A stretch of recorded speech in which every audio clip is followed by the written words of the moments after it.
Bismillahirrahmanirrahim. Assalamualaikum warahmatullahi wabarakatuh.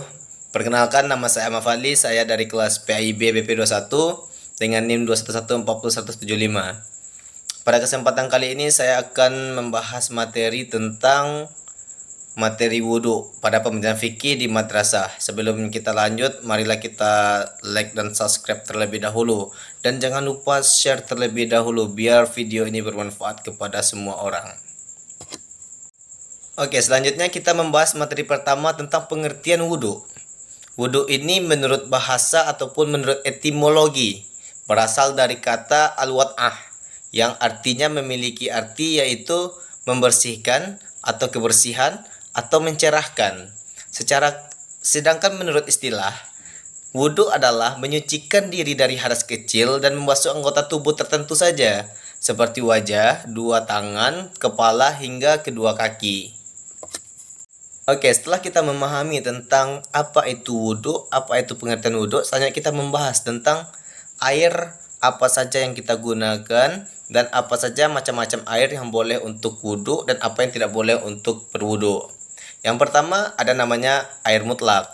Air mutlak adalah air yang belum mengalami proses apapun. Air tersebut hukumnya suci dan sah untuk berwudhu.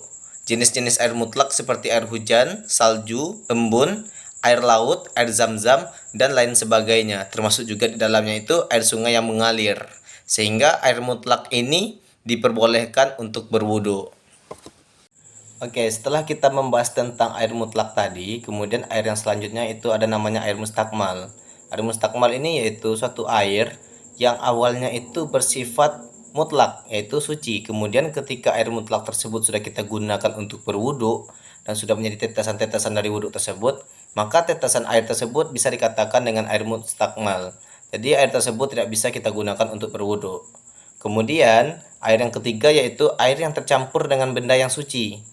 Jadi pada awal sifatnya itu air tersebut bersifat suci, bersih, mutlak. Jadi ketika air tersebut kita campurkan dengan benda yang suci, seperti contohnya kopi, teh, dan lain sebagainya, maka air tersebut bisa kita katakan dengan air yang tercampur dengan benda-benda yang suci.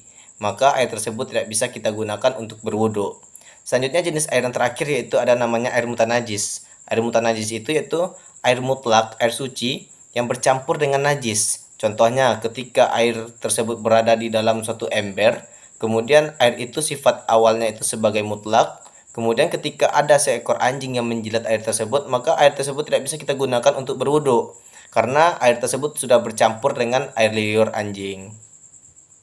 Setelah kita mengetahui tentang macam-macam air yang boleh untuk berwudhu dan yang tidak boleh untuk berwudhu, kemudian kita membahas tentang syarat-syarat ketentuan pelaksanaan wudhu. Jadi yang pertama itu tentunya kita sebagai umat Islam harus beragama Islam terlebih dahulu, karena wudhu ini langkah awal ketika kita ingin melaksanakan sholat 5 waktu ataupun sholat yang lainnya gitu.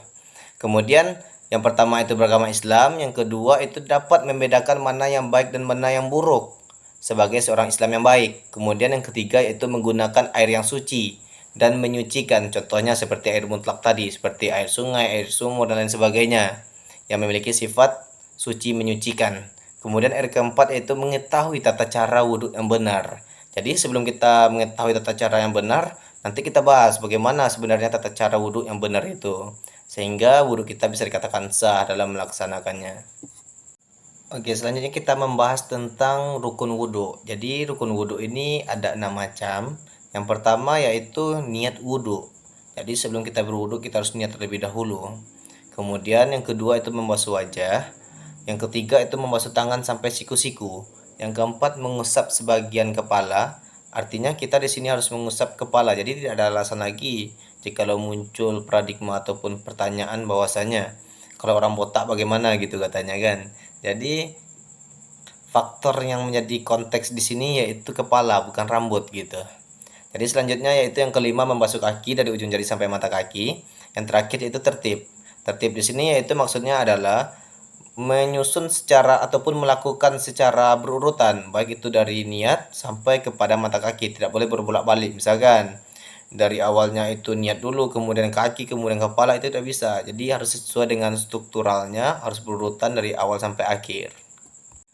Oke, setelah kita memahami tentang rukun wudhu, kemudian kita membahas tentang apa saja faktor-faktor ataupun hal-hal yang menyebabkan batalnya wudhu ini. Kemudian yang pertama yaitu ada namanya kentut ataupun membuang angin, itu dibatalkan wudhu kita. Jadi kita harus mengulang wudhu lagi. Kemudian yang kedua itu ada namanya buang air kecil ataupun buang air besar. Yang ketiga yaitu tidur berbaring, pingsan, mabuk, dan gila. Yang keempat bersentuhan kulit antara laki-laki dan perempuan yang bukan mahramnya. Jadi ini ada juga berbagai beda pendapat bagaimana mekanisme bersentuhan tubuh antara laki-laki dan perempuan itu sehingga wudhu itu batal.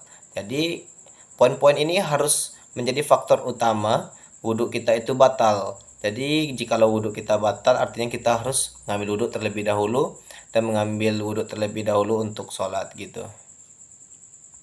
Oke, sekian video dari saya. Saya Ahmad Fadli, kurang dan lebih mohon dimaafkan. Di sini saya cuman berbagi, bukan menggurui. Di sini kita sama-sama belajar. Jikalau ada yang salah mohon dibenarkan dan kebenaran itu datangnya dari Allah Subhanahu wa taala. Assalamualaikum warahmatullahi wabarakatuh.